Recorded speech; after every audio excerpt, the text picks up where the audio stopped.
안녕하세요, 여러분. 소울 스토리타임입니다. 오늘 함께 들을 이야기는 아마노 아타루 작가의 나는 너에게 10년치를 전하고 싶어입니다. 빈칸에 숨겨진 10년간의 이야기, 지금 시작해볼까요? 제1장. 물에 빠진 생쥐꼴이 된 내가 쇼핑센터에서 가장 가까운 종합병원으로 달려간 것은 구급차가 도착하고 나서 꽤 시간이 지났을 무렵이었다. 머리카락은 폭풍으로 흐트러지고 넥타이는 풀어헤쳐지고 가방도 와이셔츠도 슬랙스도 구두도 하여간 모두 다 빗물이 뚝뚝 떨어지는 지독한 모습이었지만 그걸 신경 쓸 수도 없었다. 나는 결로 현상으로 흐려진 풀프레임 안경을 난폭하게 벗고 숨을 헐떡이며 접수 카운터에 달라붙어 그녀의 이름을 계속 외쳤다. 그녀의 병실을 알려주세요. 부탁합니다. 그렇게 말하고 있을 텐데 목소리가 뒤집혀서 좀처럼 말이 이어지지 않았다. 안에서 서류를 정리하던 감색의 카디건을 걸친 간호사들은 기기 어린 형상의 나에게 수상한 사람이 왔다는 듯한 시선을 보냈지만 필사적인 호소가 통했는지 눈치를 챈 사람 중 하나가 허둥지둥 외과 병동의 병실 번호를 조사해서 알려주었다. 감사의 말도 하지 않고 나는 다시 대포알처럼 달려나가 잘 닦인 바닥에 몇 번이나 넘어질 뻔하고 벽에 부딪히면서 병실을 목표로 이동했다. 피폐와 공포로 심장이 비명을 지르고 눈앞이 아찔했다. 어떻게 하지? 병실을 몇 개 지나치면서 몇 번이고 머릿속에서 반복했다. 혹시 그녀가 이미 만약에 일이 벌어지고 말았다면? 보고 왔던 참상이 생생히 떠올랐다. 넘칠 듯한 그녀의 미소를 떠올리자 눈두덩이가 열기를 띠고 코안에 날카로운 통증이 스쳤다. 미츠루. 박찰 기세로 병실의 문을 열어젖혔다. 조용한 병실. 눈으로 커튼으로 둘러싸인 하얀 침대를 훑었다. 크! 말이 나오지 않았다. 그녀는 옅은 하늘색의 환자복을 입고 머리를 붕대로 둘둘 감은 상태로 침대에 깊이 몸을 맡기고 있었다. 의식도 있다. 뛰어들어온 나 때문에 놀랐는지 눈을 동그랗게 뜨고 이쪽을 보고 있었다. 미츠루. 살아있어. 아, 살아있어. 긴장의 실이 뚝 끊어지고 눈가에 머물고 있던 열기가 단숨에 치밀어 올랐다. 콘크리트의 고인 대량의 붉은색을 봤을 때 솔직히 이제 끝이 아닌가 생각했었다. 하지만 그녀가 눈을 뜨고 저기 있어주는 것만으로 나는 이 이상 없을 정도로 구원을 받았다. 모든 것에 감사하고 싶을 정도로 구원받은 것이다. 미츠루, 다행이야. 이미 체력의 한계를 맞이했던 나는 그 자리에 무너져 내리기 전에 그녀의 정면에서 무릎을 꿇고 호흡을 가다듬는 것도 있고 매달렸다. 가게 사람들이 말했어. 절도범을 잡으려고 했다며. 이것만으로 무슨 일이 있었는지 대충 예상이 됐다. 미츠루는 성실하고 남들보다 더 정의감이 강한 면이 있었다. 그렇기에 부정행위의 결벽이 있고 부조리하게 규칙을 흐트러뜨리는 무리를 도저히 용서하지 못하는 성미다.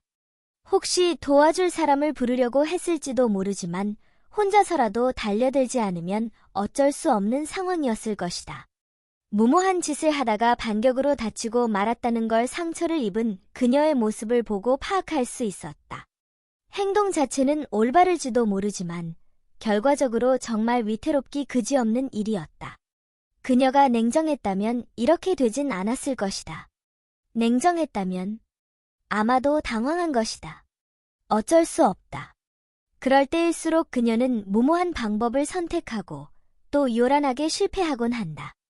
노력하려고 하다 그 이상으로 헛돌고 만다. 그럴 때가 있다. 몇 번이고 봤으니까 아는 것이다. 너는 정의감이 강하고 가끔 덜렁대니까. 언젠가 이런 위험한 일에 말려들지도 모른다고 걱정했는데. 설마 이런 일이 벌어질 줄이야. 그녀의 팔과 목덜미에도 아파 보이는 조치가 취해져 있었다. 그걸 보고 심장이 꼭 조이는 것 같은 가슴의 통증을 느꼈다. 하얗고 가는 팔을 쥐자 그녀는 놀란 듯이 다시 나를 봤다. 자신의 행동의 부채감을 느끼고 야단 맞을 것 같아서 움찔한 것일지도 모르겠다. 말없이 그녀를 안심시키고 싶어서 나는 양팔로 눈앞에 가냘픈 몸을 감싸고 부드럽게 잡아당겼다. 죽을 만큼 걱정했어. 한 호흡 시간을 두었는데 입에 담은 말은 숨길 수 없을 정도로 떨리고 있었다. 죽지 않아서 다행이야. 사라져서 다행이야. 정말로. 정말로. 윤기 있는 머리카락이 드리워져 있는 등을 상냥하게 툭툭 두들겼다. 아. 그때 그녀가 살짝 입을 열었다. 온기와 함께 내 등에도 마찬가지로 그녀의 팔이 둘러진다. 그렇게 될 것으로 예측했다. 하지만 아무리 시간이 지나도 그녀는 나에게 몸을 맡기지 않고 그뿐만이 아니라 오히려 딱딱하게 굳더니 저기요. 그만두세요. 떨어져요. 겨우 말을 꺼낼 수 있었다. 그런 뉘앙스의 메마른 목소리로 나를 거부했다. 갑자기 껴안아서 아팠을지도 모르겠다.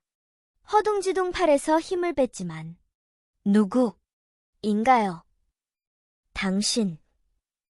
그녀의 다음 한마디에 이상한 감각이 온몸을 꿰뚫었다. 지금 뭐라고? 천천히 몸을 뗐다.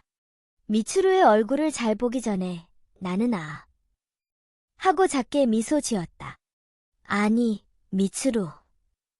이럴 때 농담하지 마. 나의 흐트러진 모습이 너무 재밌었기 때문이려나? 설마 이런 타이밍에 그런 방향으로 끌고 가리라고는 상상도 하지 못했지만 농담을 할 수 있을 정도로 건강하다는 사실에 안심했다. 조금 충격이긴 했지만 어쨌든 의식이 또렷한 것 같아서 다행이라는 생각에 나는 어깨에 힘을 풀었지만 아니 그게 농담이 아니라 떨어져 주세요. 지금 당장. 아파요. 뭐죠, 당신은? 마주한 그녀의 얼굴에는 조금도 장난기가 보이지 않았다. 병실. 아니, 사람을 잘못 본 거 아닌가요? 미소가 아니라 굳어진 표정에 눈에는 경계와 당혹의 빛이 깃든 채 뒤어서 이런 이해할 수 없는 이야기를 입에 담았다. 마치 처음 만난 상대에게 말을 하는 것처럼. 이상하다. 미츠루, 왜 그래? 어째서? 제 이름을 아시는 거죠? 무슨 소리 하는 거야? 만지지 말아주세요. 대체 뭐예요? 몸을 떨어뜨리는 대신 손을 잡자 그녀는 그걸 강하게 거부하고 내 손을 뿌리쳤다. 이마에 맺힌 땀방울과 물방울이 뒤섞여서 떨어지고 사고회로가 정지했다. 그녀에게 부정당했기 때문이 아니다. 그녀의 온몸을 채우고 있는 나에 대한 불신감, 정체를 알 수 없는 자에 대한 공포의 눈빛이 이미 농담이나 연기 같은 그런 영역에 머물지 않았다는 걸 깨달았기 때문이다. 이건 뭐지? 어떻게 된, 아니. 그녀는 대체 어떻게 되어버린 걸까? 할 말을 찾지 못하고 무슨 말을 해야 할지 망설이고 있자 그 자리에 계속 있었는데도 극도의 흥분 때문에 지금까지 시야에 들어오지 않았던 추루기의 가족이 나를 떼어내더니 벽으로 밀어붙였다. 자네는 대체 뭔가? 갑자기 들어와서. 흠뻑 젖은 양복 차림을 한 미츠루의 아버님이 험악한 얼굴로 나에게 물었다. 누구죠? 딸과는 대체 무슨 관계인데요? 조금 풍채가 좋은 어머님이 눈썹을 치켜세우며 말하고 컬이 들어간 밝은 색의 머리카락에 유행하는 패션을 잘 소화해낸 미츠루의 언니가 의아하다는 듯한 눈빛으로 나를 봤다. 죄송합니다. 아니요 저는 이런 사람입니다. 흐트러진 앞머리카락을 재빨리 정돈하고 젖은 가방에서 명함을 꺼내 가능한 한 정중하게 머리를 숙였다. 인사가 늦어서 죄송합니다. 현재 추루기 씨와 교제하고 있는 사람입니다.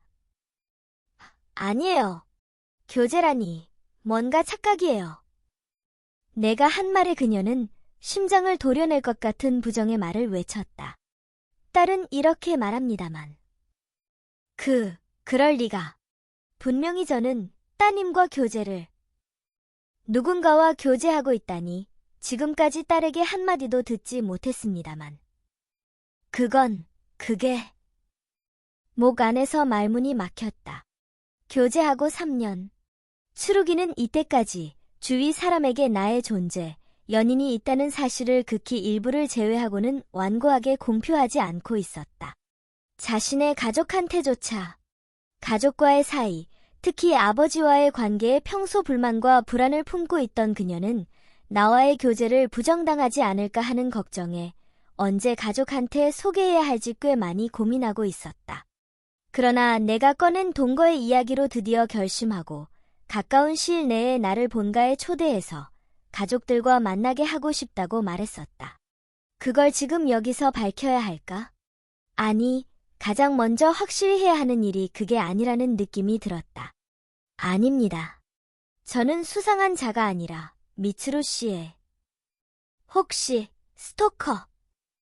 오싹한 말을 던진 것은 눈가가 날카로워진 언니 쪽이었다. 그 말을 듣고 더더욱 나는 이마에 땀이 맺혔다. 스토커? 있잖아요. 뭐라더라. 자신과 사귀고 있다는 착각에 빠진다고 하는 그거. 최근에 그런 사람이 정말 많아졌다고 해. 미츠루, 너 정말로 이 남자를 몰라?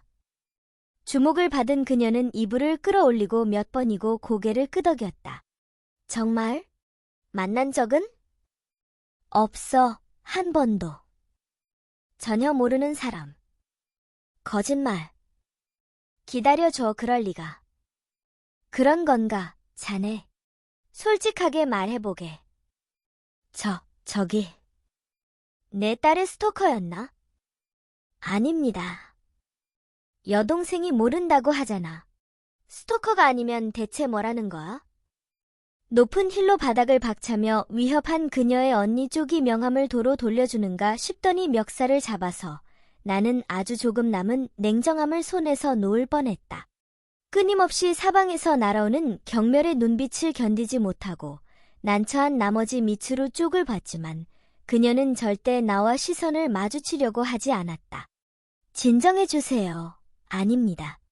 저는 정체된 공기를 둘로 쪼개는 듯이 커다란 박수가 끼어든 것은 바로 그때였다.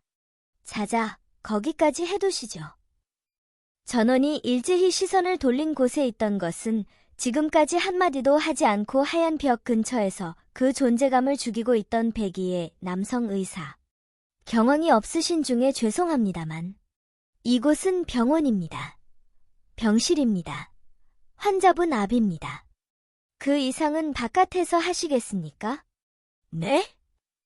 지휘자를 앞에 둔 연주자처럼 정숙해지는 일동. 미소를 띤 의사는 천천히 미츠루 쪽으로 다가오더니 침대 옆에 둥근 의자에 영차하면서 앉고 그녀에게 말했다. 추루기, 눈을 막 떴으니 힘들겠지만 잠시 조금 전의 질문에 계속 대답할 수 있겠어? 네, 라고 당혹스러움이 해소되지 않은 채 미츠루는 대답했다. 그럼 계속할게. 애완동물 가게에서 일한다고 했지? 예? 그래서 지금 일은 근무한 지 몇 년 차야? 아직 1년도 지나지 않았어요. 조심스럽게 그래도 그녀는 확실히 그렇게 말했다. 어머, 미츠루. 무슨 말을 하니, 미츠루. 어머님과 언니도 나와 같은 반응을 보이고 아버님도 두 사람과 같은 얼굴로 그녀를 응시했다. 미츠루, 나이는? 몇 살? 21예요. 지금은 몇 년? 이번에는 당황하지 않고 거침없이 미츠루가 대답하자 다시 웅성거림이 번지고 의사도 입을 다물었다. 병실 전체가 서늘하게 조용해졌다. 자, 됐어. 잠시 가족분들 바깥에서 이야기해도 괜찮으시겠습니까? 아, 그리고 자네도 말이야. 시간이 괜찮다면 개별로 이야기를 하지. 추루기는 마지막으로 느긋하게 이야기할 테니까. 기다리고 있어줘. 상냥하게 재촉하자 미츠루의 가족은 마지막까지 나를 신경 쓰면서 문진실로 들어갔다.